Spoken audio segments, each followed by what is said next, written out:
Alright, good morning mga idol. At magdi-deliver na naman tayo ng ating mga sukarap. Bali, ang dala ko ngayon ay 36 pieces bottles ng sukarap na tag 500 ml, 150 pesos each. So, unang deliver natin dyan po sa may Bangkal, Makati kay Kap Jojo Mislang. And then next na agad natin yung sa Marikina kay Kap Darren. And then, sunod natin sa Banaba kay Boss Raymond. Tapos sa Payatas, Quezon City kay Boss Her Almers. At next natin sa Barangay Mali kay Cap Kenneth. At sa amin sa San Mateo, at pinuntahan na natin si Cap Harry. Isa rin siya sa mga umorder sa atin. Alright, ayan, naka-ready na yung ating bagahe. Alis tayo ng maaga-aga para habang maganda ang panahon, ano? Pero huwag na pa siguro kasi medyo maulan daw sa may parting Manila.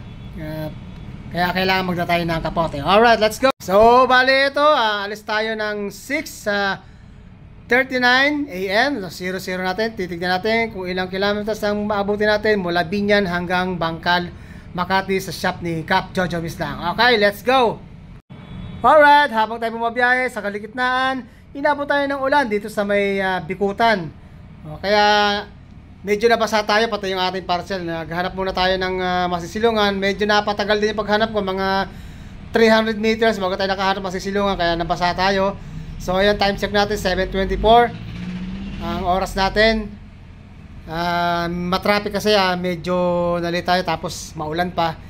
So buti na lang at nakahanap tayo ng pwesto. At nagsuot rin ako ng kapote para just in case na magtuloy-tuloy yung ulan, hindi na tayo maabala o magpahinto-hinto pa. Okay? At para dire-diretso na ang biyahe natin, hindi na tayo mabala. Alright, andito na tayo ngayon sa Bangkal, Makati. Dumating tayo ng alas 8. 28.5 kilometers po yung layo niya. So, ang biniyahe natin ay bali 1 hour and 20 minutes, no? Medyo mahaba-haba din. Gawa ng traffic. So, nandito na tayo sa Bangkal, sa shop ni Kap Jojo Mislang.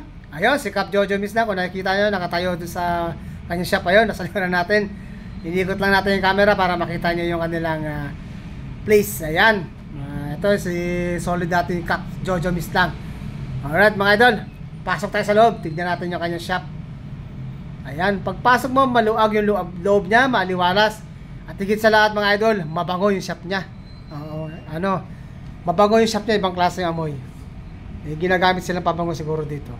Ayan, kita nyo naman, 4 na upuan. Tapos ang dami nilang gamit, lalo si Kap Jojo Mislang. Bali, ito yung kanyang in-order na sukarap natin. 15 bottles yan. Ayan mga idol, solid ang pagkaka-order ni Kap Jojo Mislang sa atin. So, maraming salamat sa solid na suporta mo, Kap Jojo. Mabuhay ka. And then, dito, siyempre habang umuulan ng malakas, nag-prepare na si Kap Jojo ng ating almusal, malunggay pandesal with kaping barako na mainit, sarap. Tapos strawberry jam na maasim na matamis. Original na lasa, sarap, perfect sa tag-ulan.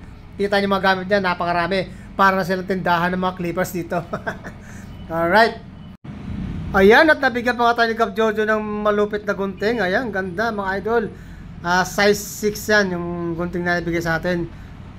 Gawang Pakistani daw yan. Matalim, matalas yung dulo mga idol. Tsaka ang ganda ng kulay niya, gold. Ayan solid talaga. Maraming salamat sa iyo Kap Jojo. Iba ka talaga, solid. Ayan. Ayan, at tinapot na nga tayo na tanghali dito. So, bumili si Kap Jojo ng ulam namin na andoks. Tapos may itog na maalat at meron pa siyang adobo. Tapos may soft drinks pa malaki. Nako, Diyos ko po, babiyahe pa man din ako bago nandiyan pa yung ating sukarap. Nako! Kaan naman mga idol. Kaya naparami ako ng kain dyan, pero nagkontrol ako dahil gawangan babiyahe tayo, mahirap na. Baka tayo abutin sa daanan. Alright? Sa mga idol, kain muna tayo habang nagpapatila ako ng ulan. Kakain na muna kami after ko kumain dito.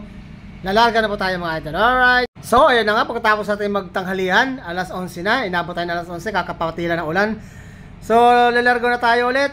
Punta na tayo sa ating second drop off. Alright. Para dire-diretso na biyahe natin. Tayo ngayon tutungo dyan sa may Marikina City. Alright. Kay Kap. Ito yung ating second drop off sa Marikina. Kay Kap Darren Regala. Ito yung kanilang shop. Ang Flex Barber and Salon. Klase yung dating niya. Nasa second floor sila. Ang cute ng shop nila, ang ganda. Hindi na ako pumasok sa loob mga idol kasi basang-basa ako ng ulan Para nakakahiya naman, madudumihan yung kanilang shop. Napakalinis pa man din. So ito, no, yung kanilang shop, maganda, malinis. At ang gupit daw dito ay 250 pataas. Alright. Ito yung lugar, kita nyo naman, basang-basa yung ulan. Basang-basa yung kalsada. So basang-basa na tayo. Alright, let's go. Tuloy na tayo dito ngayon sa ating third wrap-up. Dito yan sa may Concepcion 1 Marikina. Kay Idol Alex Margilino. Yan, Sales Barbershop. Umorder din siya ng 2 sukarap natin. At binigyan na rin natin isang chicharon para ma-experience niya kung gaano kasarap ang ating sukarap. Kita nyo naman mga idol, namumulay ating sukarap. Ayan, maliit lang yung shop ni Idol Alex, pero mga idol, maganda yung concept niya. Malinis yung shop niya, mabango din. Yun ang importante sa lahat, malinis at mabango yung shop mo. Kahit maliit lang, okay na okay sa customer yan. Goods na goods yan. Ayan, kita nyo, basang-basa pa rin ang kalsada habang mabiyahe tayo kasi naulan. Hindi na tayo nagtatagal kasi gawa ng marami pa tayong pupuntahan, may mga di-deliver pa tayo. After naman ito, tutuloy na tayo sa ibang tropa natin. Ito yung kanyang kasama na aralan pa sa paggugupit, pero balang araw may mahusay na naman barbero yan. Yan dahil kanyang pamangkin. So ayan, nagchika-chika kami ni Idol Alex habang hindi pa tayo lumalaga. So ayan, konti-konti chika-chika about sa kanyang negosyo. Alright, dito naman tayo ngayon sa Banaba kay Boss Raymond, ang owner ng barbershop ito. Sara, pasok tayo. Ayan, ito si Boss Raymond. Umorder din siya sa atin ng 2 sukarap. Tag-isa sila ng kanyang barbero na ating kaibigan na si Jeric. Yun. Alright, maraming salamat sa iyo, boss, sa 2 order mong sukarap. Alam kong masasarapan ka dyan. Alam kong uulit ka, promise. So, dito yan sa Banaba mga idol, San Mateo Rizal yan. And then dito naman tayo, pagkatapos natin sa San Mateo, dumiretso na tayo na Payatas kay Boss Sir Almers. Ito yung sinasabi ko, umorder siya ng una, 2.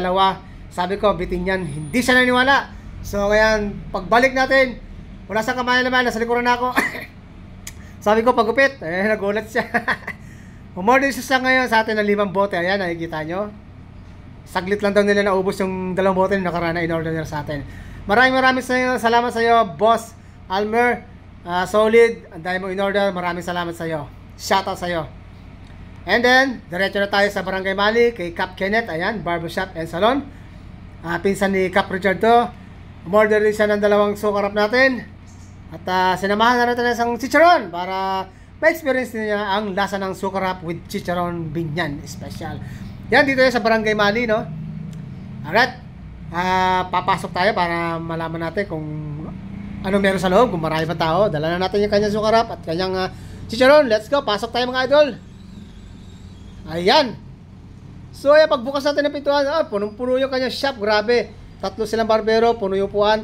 Tapos ang dahil niya pang waiting, solid din si Cap Richard. Ayos! Ayan, yung ating isang kaibigan na kaibigan natin, yung barbero ni Cap Kenneth.